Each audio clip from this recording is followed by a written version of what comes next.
All right, my name's Tom. I work at Nintendo Product Testing, and I'm going to be showing you the F-Zero GX. You can get on in. The demo version for E3 only has 4 courses and 1 multiplayer course. The regular game is going to have about 20 to choose from. My favorite course on the demo is this Port Town, and let's jump on in. See the opening demo. We have a lot of the same racers as before. For the E3 version, there's only 6 selectable cars, but in the regular version, obviously, a whole screen full. As well, you're going to be able to customize your cars and have any basically almost unlimited options as far as your vehicles are concerned. And on in. You can tweak the car you've chosen. Pretty nice. You can either emphasize max speed or emphasize acceleration. I tend to like it right in the middle for this course. And Samurai Goro was from the original, as well as Captain Falcon. Little difference in the new GameCube version is they're going to have a little bit of history behind all the characters that you're going to be able to select. One thing I like about this course is Rob the Robot from the old original NES days makes a little cameo appearance, lifting gear. Alright.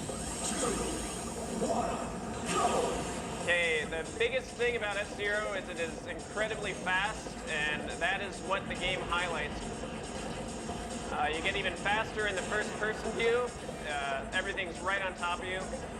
I mean, fighting against 29 other racers, and you can go from first to last in a heartbeat. If you have any sort of wipeout, you have 4 or 5 different camera views, so I can pan out.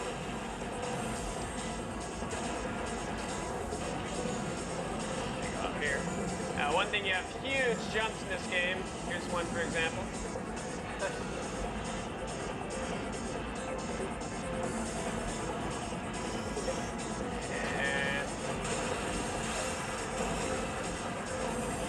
There's a lot of combat elements with the other racers, particularly on the higher difficulties.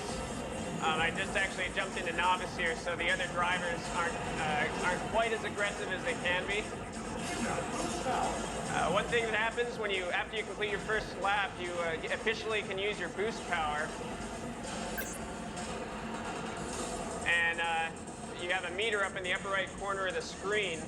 That meter is your damage meter, which is very much like the other F-Zeros. A little difference now is when you boost, you drain your energy. So it's kind of you got to kind of decide if you think you're going to take a lot of damage, you have to really conserve your boost for when you need it.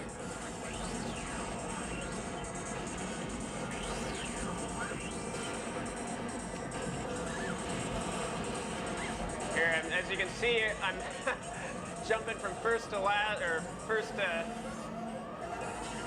the lower places almost on a regular basis. The other drivers are very aggressive.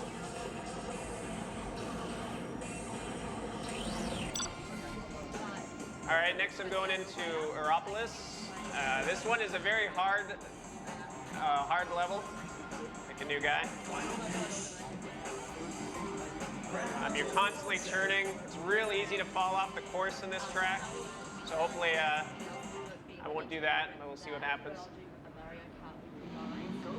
Also, I'm using the Logitech steering wheel. When I first played the game, I learned it on the regular GameCube controller, and it was kind of a shock to come over to the Logitech steering wheel at first, because it's a very different feel. After a while, though, I tend to like the steering wheel a lot more because it's got very precise control. It reacts to even the slightest turn.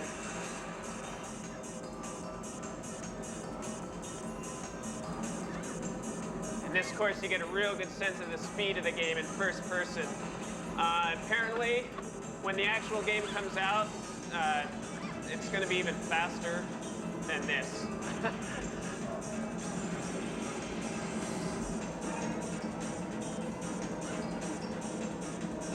Here, I have to really navigate. They have Here you're flying at 1,000 miles an hour, and then you have sharp 90-degree hairpin curves.